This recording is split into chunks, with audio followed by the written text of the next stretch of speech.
না আপনি। সবচেয়ে বড় কারণ বরকতহীনতার কি হতে পারে চিন্তা করুন তো দেখি। এক কথায় হ্যাঁ, যুনুব ওয়াল মাআসি, মানুষের পাপাচার গুনাহ, মূল কারণই হচ্ছে পাপ। গুনাহ পাপ দুই রকম হয়, ইতিবাচক ও নেতিবাচক। আল্লাহ যা ফরজ ওয়াজিব করেছেন সেটা করছেন না আপনি, বা সেগুলির কিছু করছেন না আপনি, কিছু করছেন খেয়াল খুশি। আপনাকে যেগুলি ভালো লাগছে করছেন, যেগুলি ভালো লাগছে না করছেন না। আপনার ভালো লাগছে 4 ওয়াক্ত নামাজ পড়তে, 4 ওয়াক্ত পড়ছেন, ফজর পড়ছেন না। যারা নিজেকে নামাজি ভাবছেন তাদের অবস্থাটা, আর বাকি বেনামাজি তো শেষে। সবচেয়ে বড় কাবিরা গুনাহ হচ্ছে, শিরকের সমতুল্য গুনাহ হচ্ছে বেনামাজি হওয়া। ফজরে যে উঠতে পারেন না সে মুনাফিক। কোরআনের ভাষা আল্লাহ মুনাফিক বলেছেন, হাদিসের ভাষায় রাসূল মুনাফিক বলেছে, ইন্নাল মুনাফিকিনা ইউখাদিউনা আল্লাহ। মুনাফিকরা আল্লাহকে ধোঁকা দেয়, ওয়া হুয়া খাদিউম, অথচ আল্লাহকে ধোঁকা দেওয়া সম্ভব নয়। কারণ ধোঁকা দেয় কাকে? যে জানে না, যা বলছেন তাই বিশ্বাস করতে বাধ্য সে। আল্লাহ তো সবই জানছেন। সুতরাং আল্লাহ তোমার এই প্রতারণার উচিত শাস্তি দেবেন। ওয়া খাদিউম ওয়াইদা কামু ইলা সালাত কামু কুসালা। এরা নামাজ পড়লেও বড় অলসতার সাথে নামাজ পড়ে, মন লাগে না, অন্তর দিয়ে নামাজ পড়ে না, শুধু তাদের দেহটা কোন রকম হয়তো নামাজে হাজির হয়। যত তাড়াতাড়ি শেষ করতে পারে নামাজ, পাখির ঠোকর মারার মতো, ঠিকা সারার মতো। কামু কুসালা ওরা ওনার নাস, লোক দেখানো নামাজ পড়ে।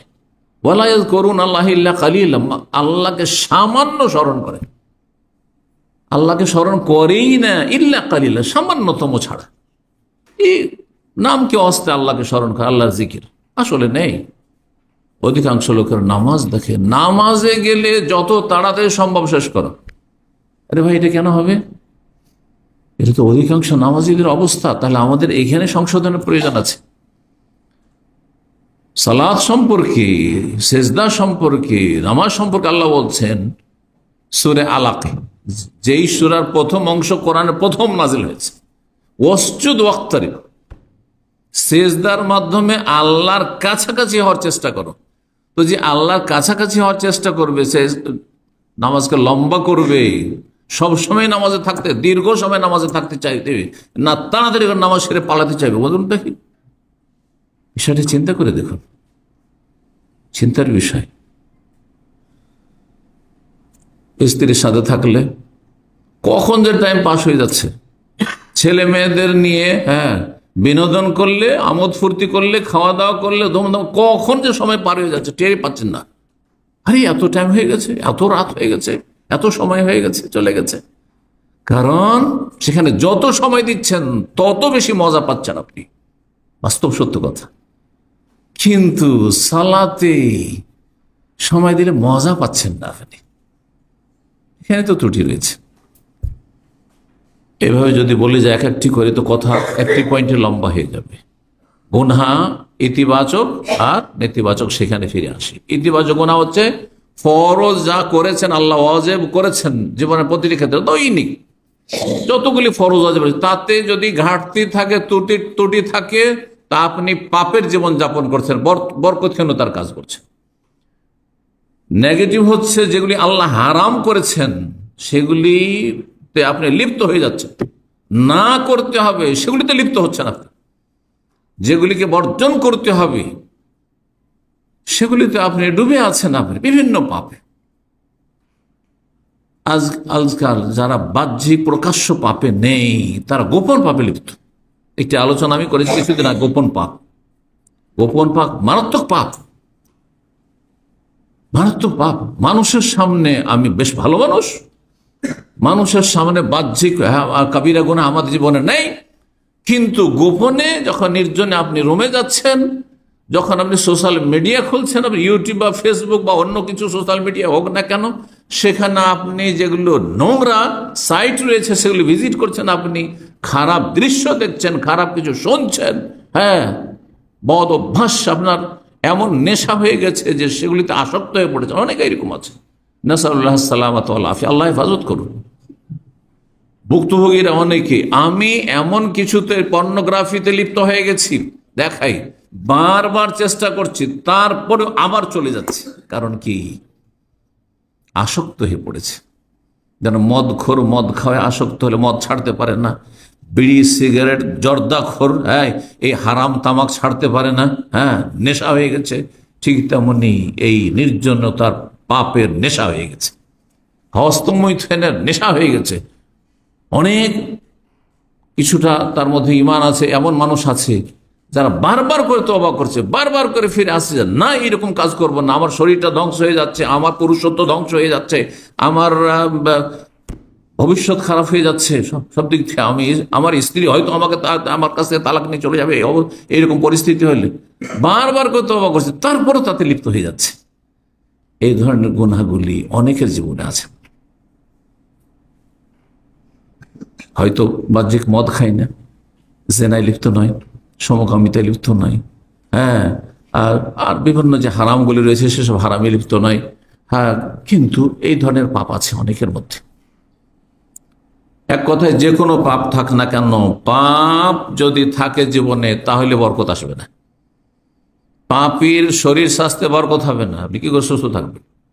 পাপের মানসিক শান্তি হয় না, পাপী মানুষ মানসিক শান্তি পায় না। দেখেন, আপনি সারা দিন যখন আল্লাহ সন্তুষ্টি কাজ করছেন, আপনি আল্লাহকে নারাজ করেননি, তো আপনার কোনো ফিকির নেই, আমার রব রাজি আছে, আমার কোনো চিন্তা নেই, রবের সাথে আমার হটলাইন আছে, এখানে কোনো বাধা নেই। আল্লাহর কাছে দোয়া করব আশা করে যে আমার দোয়া কবুল হবে, এতে আমার বাধা নেই।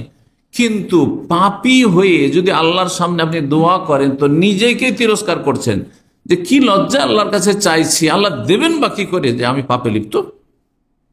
চিন্তা করুন, কি করে শান্তি পাবেন আপনি, আর কি করে বরকত পাবেন আপনি? যার ফলে বরকত হারিয়ে যায়। মানুষ যখন গুনাহে লিপ্ত হয় তো আল্লাহর কাছে লাঞ্ছিত হয়ে যায়। ওলামায়ে কেরামগণ বলেছেন, আল্লাহর দৃষ্টিতে সে নিচে নেমে যায়, নিচে নেমে যায়। দেখেন, একজন লোকের সম্মান থাকে যখন তার সম্পর্কে পজিটিভ বা কিছু নেগেটিভ জানি না, তখন খুব সম্মান থাকে। কিন্তু ওর সম্পর্কে যখন নেগেটিভ যায়নি, তখন ওর কোনো মূল্য আমার কাছে থাকে না, ও আমার কাছে একটা নিম্ন শ্রেণীর, হ্যাঁ, একটা কীটে পরিণত হয়ে যায়। হয় না, হয় না? হ্যাঁ, রবের ক্ষেত্রে উত্তম দৃষ্টান্ত রয়েছে। আল্লাহ রাব্বুল আলামিন তার বান্দাদের খুবই ভালোবাসেন, অত্যন্ত দয়া করে, আরহামুর রাহিমিন তিনি। জি, মা যতটা দয়া করে তার চাইতে বেশি তিনি দয়া, আল্লাহ রাব্বুল আলামিন, হাদিসে রয়েছে। কিন্তু বান্দা যখন গুনাহে লিপ্ত হয়ে যায়, তখন আল্লাহর নজরে একেবারে নিচে নেমে যায়। জি, সুতরাং আল্লাহ তখন তার সাহায্য করেন না, আল্লাহ তার পক্ষ থেকে ডিফেন্স করেন না। এর সাথে তার অন্তরে ভীতি সঞ্চার হয়ে যায়। একটা কথা আমাদের দেশে আছে না, চোরের মন পুলিশ পুলিশ। মানুষ যখন পাপ করে তখন একটা অশান্তি কাজ করে, অশান্তি কাজ করে, কি জানি কখন যে বালা মুসিবত আসে, কখন যে আল্লাহ ধরে নেয়, কখন যে কি হয়। যেমন কোনো অপরাধ করলে কেউ তো জানতে পারেনি, কিন্তু যদি জানে নেই, কিন্তু নেই, এই জন্য অপরাধীরা কখন শান্তি পায় না। যা ক্রাইম করে তারা ধরা না খেলেও শান্তিতে থাকে না, কারণ সবসময় একটা চিন্তা আছে যে যদি কেউ জেনে নেই বা তদন্ত হয়ে যায়, আর ওইভাবে যদি আমি ধরা খেয়ে যাই, ধরা খেয়ে যাচ্ছে। তো মানুষের অন্তর পাপী যদি হয়ে যায়, তখন তার অন্তর ভীত সন্ত্রস্ত থাকে, যার ফলে শত্রুরা তার উপর আধিপত্য কায়েম, শত্রু তখন প্রাধান্য পেয়ে যায়। আজকাল মুসলিম জাতির ওপর কাফেররা আধিপত্য কায়েম করেছে, এর পিছনে মূল কারণ কিন্তু এটি, তাসাল্লুতুল আদা। কাফেররা আমাদের ওপর চেপে বসেছে, এর পিছনে কারণ হচ্ছে যে অধিকাংশ মুসলিমরা পাপে ডুবে আছে। যেই পাপগুলি কাফেররা করছে, সেই পাপগুলি যদি মুসলিম হয়ে করে, তো আল্লাহর গজব কাফের উপর আগে আসবে না, আগে মুসলিমদের উপর আসবে।